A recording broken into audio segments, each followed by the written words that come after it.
Say hi to our wonderful gorilla. He stands guard here 24/7 to make sure he is in place to greet all of our guests.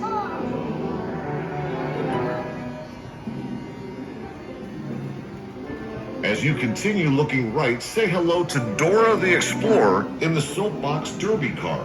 Today she is being co-piloted by Alf. On the left, we have a replica of a Conestoga wagon, along with Cowboy Bob. Real Conestoga wagons that traveled across this great country were actually 18 feet long and 11 feet high and could carry up to 12,000 pounds of cargo. Our collection got started with automobiles. The first of these is on your right, the blue 1956 Thunderbird. This is a beautiful sports car equipped with a hardtop convertible. These models were made for 3 years between 1955 to 1957 and designed to compete with the Chevrolet Corvette. For a family car, look no further than the next car on the right, and you will find a 1958 Studebaker station wagon. The price of this automobile when it first arrived in the showroom was $1,776. We have around 70 classic vehicles here in the museum, some of which you get to see on foot and some from the tram. If you love cars, make sure you pick up a brochure for our sister company, the Classic Auto Mall in Morgantown, Pennsylvania. They have a huge selection of vintage automobiles for sale. If you would shift your focus to the left, we have 3 circus wagons filled with delightful automatons. In the late 1890s, electricity was coming to our big cities. At the same time, mass production of plate glass was developed. Therefore, storefronts opened up with large display areas and the art of window dressing began. At that time, most people did not have electricity in their homes, and the public was captivated by the moving displays and electric lights in the store windows. Just like the mechanical music you will hear today, these displays were early forms of marketing. You went where the beautiful music and interesting moving objects were located, and the businesses hoped that you would come inside and spend your hard-earned dollars. The automatons we have on display in these circus wagons are just the tip of the iceberg. We have many more to show you later in the tour. Continuing to look left, you will see our tableau of dogs playing poker. If you lived through the 1960s, chances are you remember dogs playing poker and pool as artwork that hung on many family room walls. These anthropomorphic animals first appeared on calendars that advertised tobacco products and have become iconic in our American culture, and they are still being reproduced today. Please make sure to look at our framed and lighted poster of one of the most famous of these paintings, titled A Friend in Need.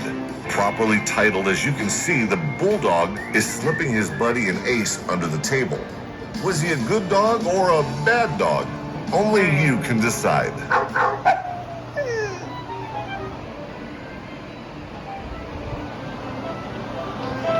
Moving along, we have an assortment of vintage amusement park items on your left, starting with the blue Lug-Seat Brother auto scooters that are known as bumper cars.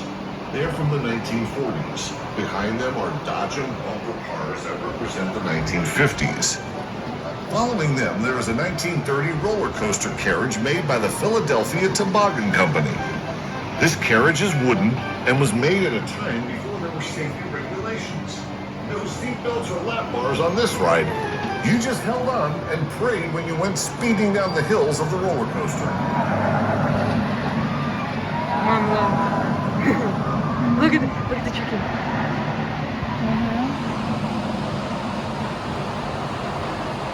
As we round the corner, there is Albert Einstein on the left, along with a vintage tractor seat collection, as well as vintage tractors.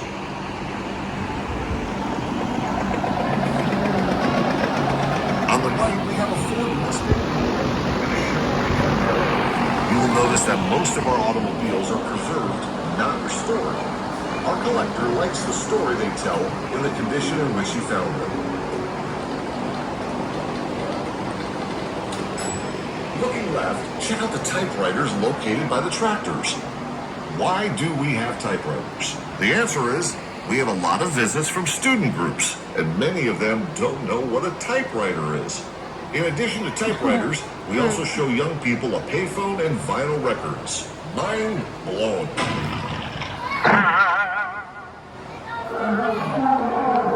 As we travel along, looking right, we have lions and tigers and bears.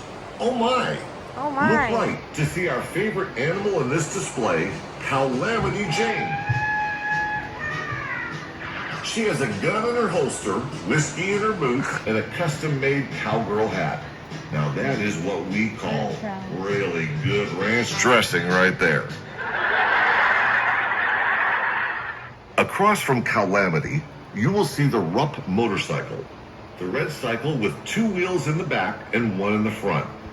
This was made in the early 1970s. Elvis Presley had one just like it. Our collector loves Elvis, so he had to have one too. You ain't nothing but a hound dog, crying time. Next to the Rupp are beautiful red, white, and blue stars and stripes motorcycles. They were made in California and custom built to resemble the iconic motorcycle Captain America from the 1969 movie Easy Rider, starring Peter Fonda. But the star of the show in this aisle is the first self-propelled wheelchair invented in this country. Here on the left, we have the Custer chair, designed by Levitt Luzerne Custer and introduced in 1916 in Dayton, Ohio, where Mr. Custer lived. The wheelchair we have on display is battery-operated and used mostly indoors. They also made gasoline-powered wheelchairs for outdoor use. Notice the tiller bar that was used for steering. The wheelchair sold for $175. At that time, the average price of an automobile was $700. Many people, including men coming home from World War I, used the Custer chair. As we drive along, looking left, you will see motorcycles. And don't miss the ragtop convertible display on your right. First, we have a 1967 Oldsmobile. Then the pennant blue Chevrolet Corvette. Chevrolet started manufacturing Corvettes in 1953, but the first year they were in the showroom was 1954. Our gorgeous 54 Vet is all original under the hood. After the Corvette, we have a 1960 black Cadillac with red leather interior. Notice the dual headlights on that beautiful automobile. 1960 was the first year that dual headlights were legal in every state. This car also has the big tail fin styling in the rear of the automobile. If you were driving that Cadillac in the early 60s, you were riding in style. Around the corner and on the right side of the tram, we have a really big shoe. Some people ask why. We ask, why not? This shoe is actually from a now defunct cable channel called Wedding Central. And since we love all things oversized, we were happy to add it to our collection. After the shoe is the gigantic Ronald McDonald in his blue jumpsuit, followed by a bicycle built for 7. This red bike is called a Kobe, which is short for Conference Bike. Designed in San Francisco, there are 300 of these bikes in 18 different countries around the world. You will see all kinds of bicycles here at the American Treasure Tour, including the early penny farthing and many models sold in this country from the 1950s and onward.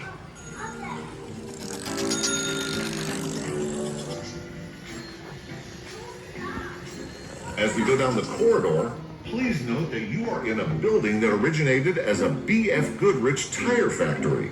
In the 1970s, they were producing 12,000 tires a day here. After being in business over 50 years, the tire factory closed in the mid-1980s. Rather than demolishing this huge building, which is 1,200,000 square feet, the new owner repurposed it, and today it houses many businesses, including our sister company, Arnold's Family Fun Center. Check out Arnold's Fun Center for the biggest and best go-karting, arcade, and bowling east of the Mississippi.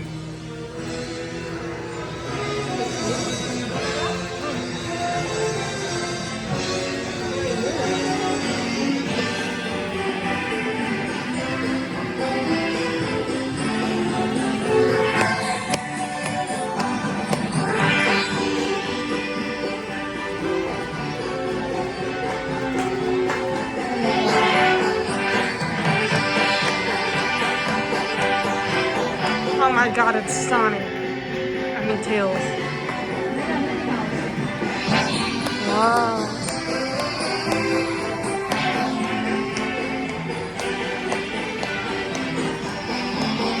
Toward the end of this hallway, on the right, you will find the glitzy, sequined mummer costumes. The mummers are a Philadelphia tradition, and their first official parade was on New Year's Day in 1901. The history of the mummers is as colorful as their costumes and began as rivalries between Philadelphia neighborhoods.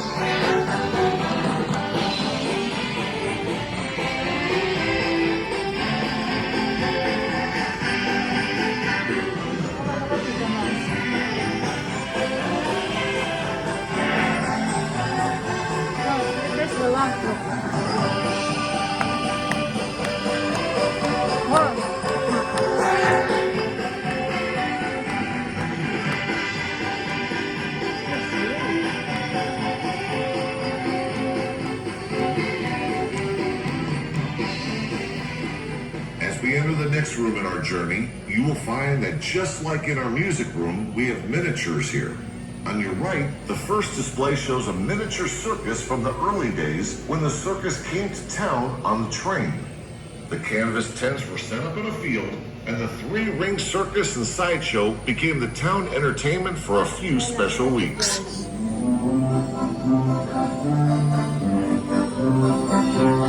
The second display is a miniature amusement park from Moundsville, West Virginia, and used to be in an ice cream parlor window. It has the distinction of being handmade with no plastic. It's all wood and metal, and it is run by old Singer sewing machine motors. The last display is from the state of Minnesota and was made by a husband and wife team, John and Hilda Newman. They displayed this miniature fairground in their appliance store window.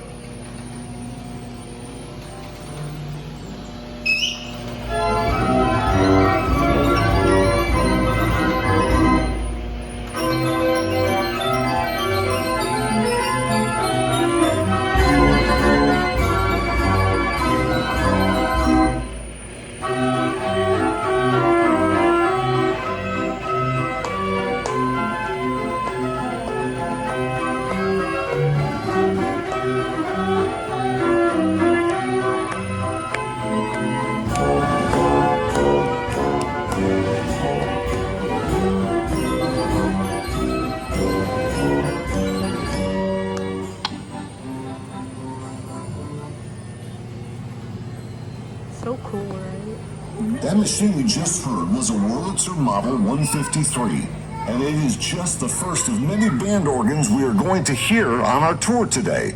We are about to enter a room full of them. Oh, no. Huh? What's that? I don't know, I'm so scared. I'm so scared.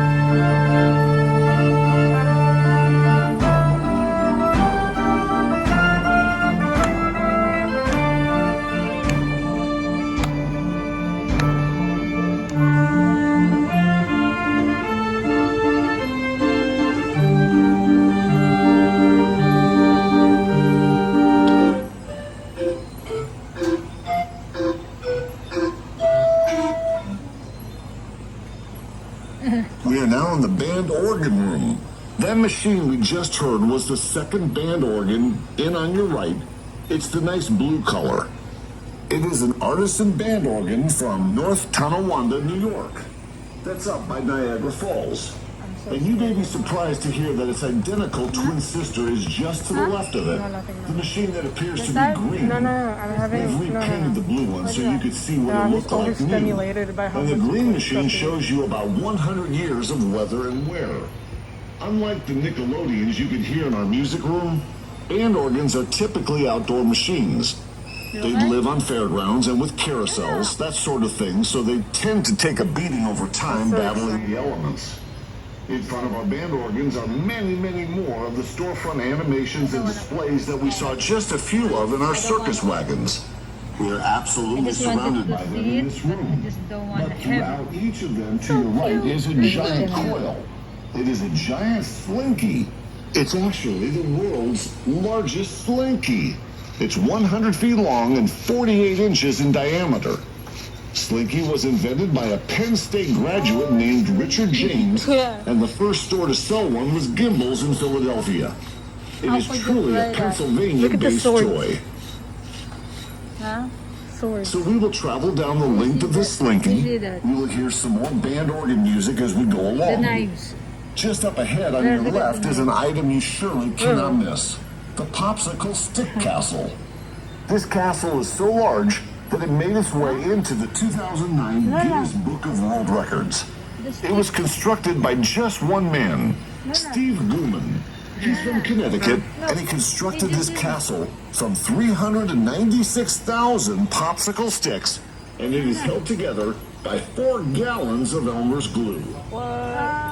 Before we listen to some more band organ music, please note that just up ahead on your right, you will be passing the oldest functioning automaton in the collection, the Sword Swallower. What? He dates back to the late 1890s, so he would have been in one of the very first storefront window displays in America.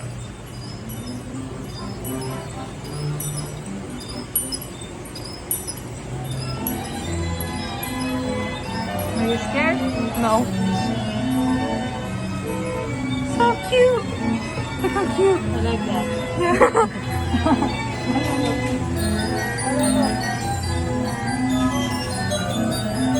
Oh, the sword swallower. Where is it? Sword swallower. Oh my god, I'm so scared. This would be so scary at night. This would be so scary at night.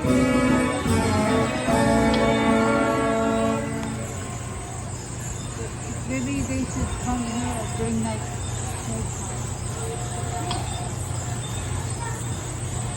The machine you just heard is located in the front right corner of the room and is golden yellow in color.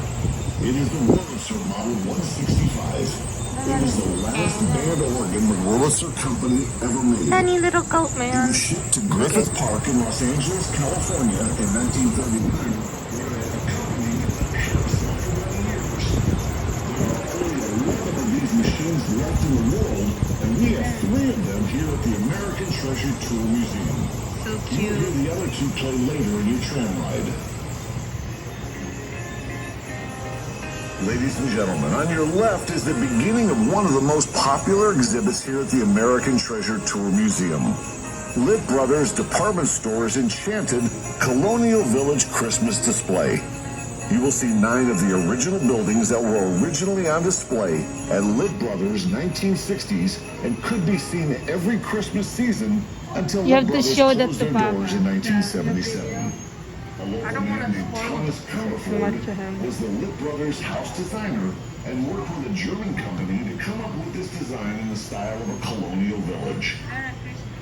As we slowly travel along, the majority of the buildings will be on your left. But as we come around the first corner on our right, a smaller scale animated display from Macy's department store in Philadelphia. These were on display in their New York City location in the early 1960s. This display shows Victorian-era Christmas along with the church scene and nativity. After they were seen in Macy's, they were sold to Hershey Park and were a part of their Candy Cane Lane Christmas display.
Of course, after winter Easter. and I Christmas love comes Easter. springtime Stop. and I literally Easter. love Easter. Oh my god, cat. I I literally love Easter. Hello.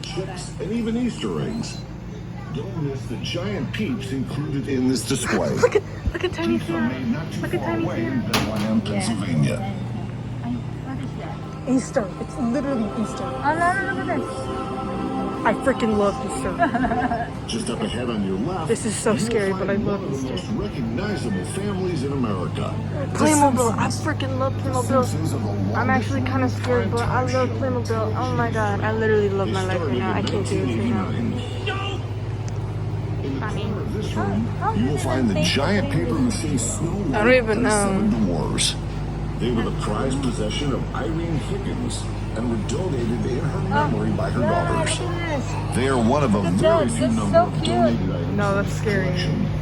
Practically everything else you see on display has been purchased by our mystery collector. Before you leave this room, don't miss on the end to your right, Pinocchio, starring in his very own puppet show.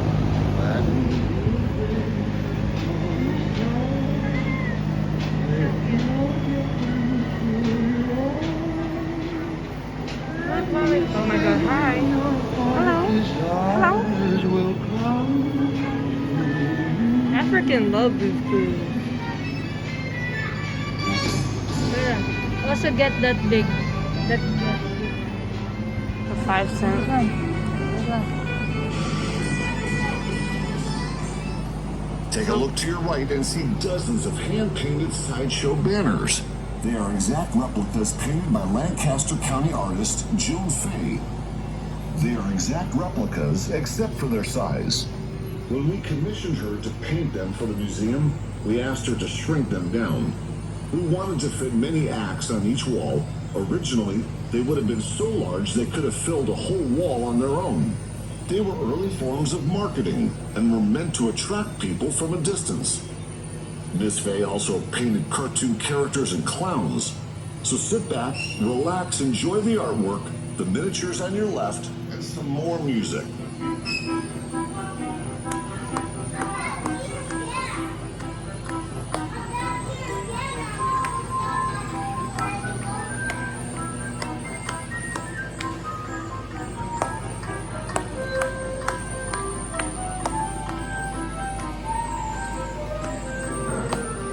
Okay.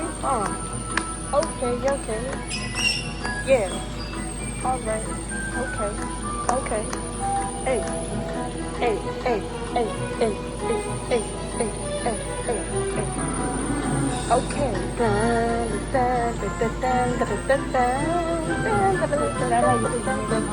Okay.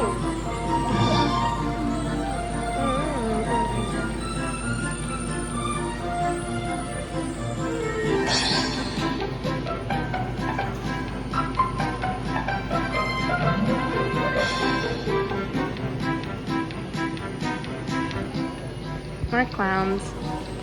Peekaboo. Omeletto, Jamaletto.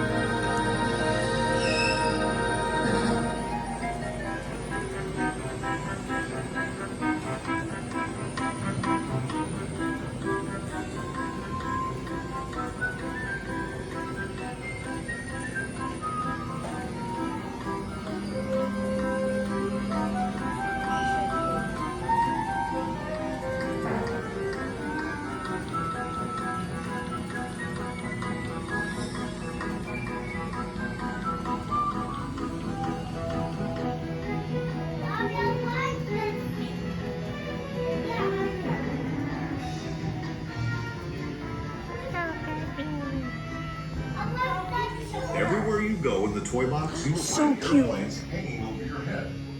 These are hobbyist-built, radio-controlled airplanes and are works of art in their own right. We have close to 300 of them. What? How do you have that much?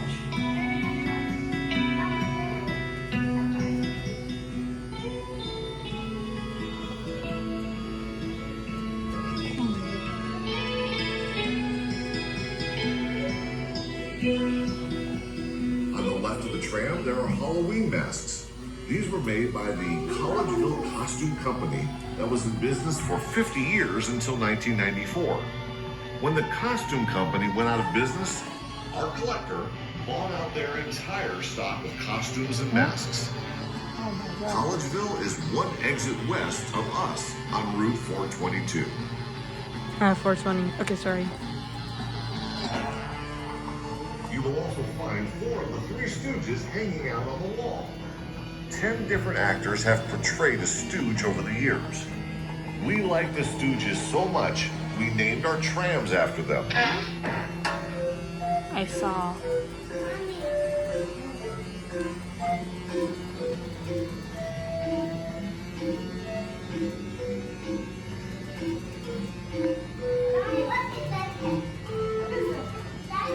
Oh my god, it's the statues. Red M&M. Red M&M. Okay.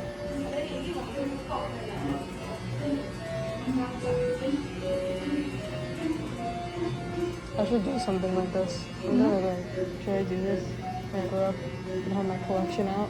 No. You know what?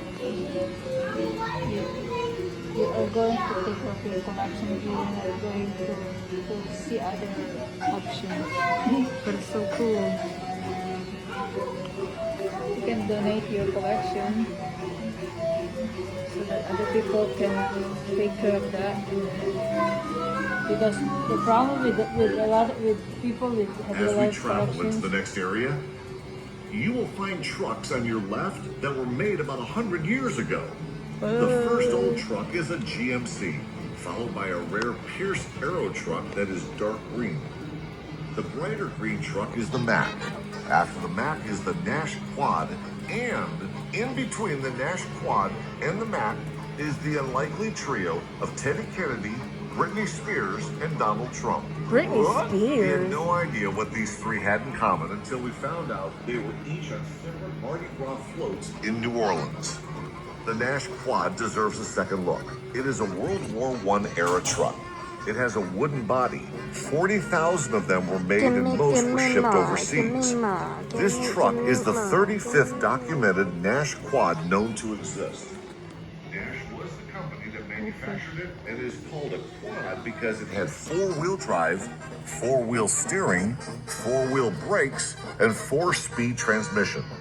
After the Nash Quad is the world's largest Gumby, stretching 20 feet high. Oh my god. On the front wall is the Drowsy Chaperone sign.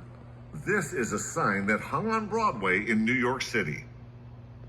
In front of that beautiful Broadway sign is the best of our music. The machine in the middle is the only Wurlitzer model, number 175, ever made. It started its life playing for a carousel in Denver, Colorado. When it was purchased to bring here, it was in very bad condition, having been stored and unplayed for many years. It took a year of restoration work to bring it back to life. There are so many moving parts to these machines that all have to work together to produce a beautiful sound. The fact that they are still playing is a testament to the design, engineering, and construction that went into these splendid music makers. As you listen, keep in mind that the designers of these machines wanted them not only to play beautiful music, but to be beautiful to look at as well.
particularly beautiful, but we can top it. We have 2 band organs that we will play for you. Like the golden yellow colored machine that you heard earlier, these are our other 2 Wurlitzer Model 165s.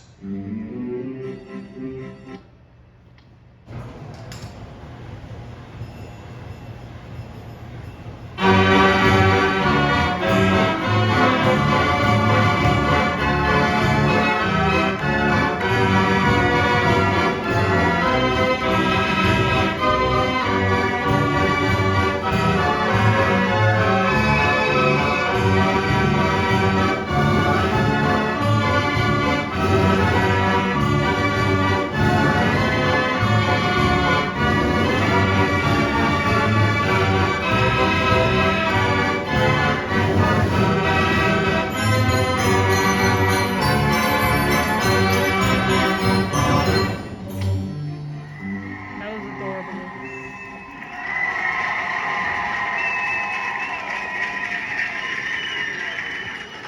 As we travel along on your right, we have a full-size, beautiful red airplane called a Denny Kit Fox. It is an amateur-built airplane, and the wings fold up, so you can build it in your garage, and that is also how you transport it to the airport. Just past the airplane is Manny, Mo, and Jack, better known as the Pep Boys, who started their business in Philadelphia in 1921.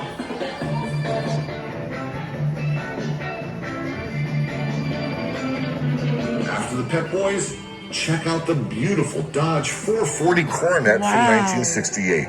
Those are This so car hot. represents the muscle car era, and it is a smooth and a fast ride.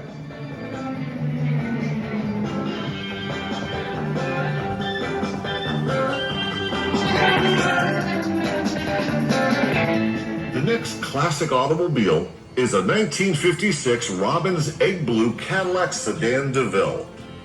When this car was introduced, gasoline was a whopping 20 cents a gallon. This is a very large luxury automobile.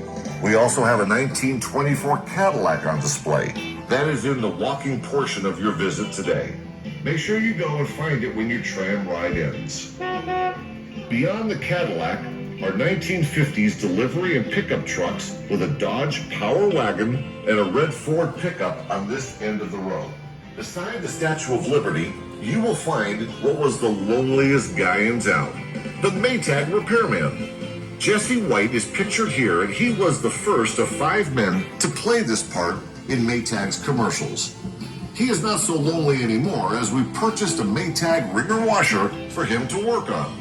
Before we make this last turn, it would be a good time to tell you that we do group, corporate, and student tours, as well as birthday parties and scavenger hunts here at the American Treasure Tour. Plan your next group adventure with us. And speaking of adventures, on the left we have a small fire truck that was used on many trips around this building. This is a working fire truck and is a relic of the old B.F. Goodrich tire factory. This little fire truck would take 2 workers around the huge factory and aid in putting out small machine fires, taking first aid to workers and in the cleanup of chemical spills. As we round the corner, look right to find a 1948 Hudson Commodore. Hudson was the first car manufacturer in the United States to hire a female designer. Her name was Betty Thatcher, and she designed dashboards. On the left, there is a 1934 Buick, a beautifully styled automobile. This automobile has suicide doors that open opposite each other. If you like classic movies, this was the style car that would be the getaway car for the bank robbers. This car even has a bullet hole in the back of it that you can see when you take a walk through more classic cars after your tram ride. On the right, there is a 1909 Sears and Roebuck motor buggy that one could order out of the Sears catalog. This is the car that looks like a carriage. It was $395 when it was new and features a tiller bar rather than a steering wheel. The wooden wheels are attired with hard rubber. That is where the word tire comes from. Sears advertised it was so easy to drive even a child could do it. Next to the Sears Auto Buggy is the 1949 Ford. Observe how fast the automotive industry advanced in 40 years from the Sears car to this Ford, nicknamed the Shoebox. Who's that? After World War II ended, Ford was the only it's from Pizza automotive Hut. company to immediately come out with a new model, and this car was it. People loved the Shoebox and bought it by the thousands. The last two cars on the right are the Crossleys. They were very small cars in an era when most Americans were looking for large automobiles. Crosley didn't make his fortune in automobiles, but was famous for his radios. He sold thousands of radios that, along with other brands, helped put all the band organs and Nickelodeons out of business. Please remain seated until dismissed by your tram guide. We take this opportunity to thank you for visiting the American Treasure Tour Museum. Feel free to explore the roped-off area to the left to see some of the oldest cars and trucks of the collection, or head across the hall to listen to our beautiful Nickelodeons.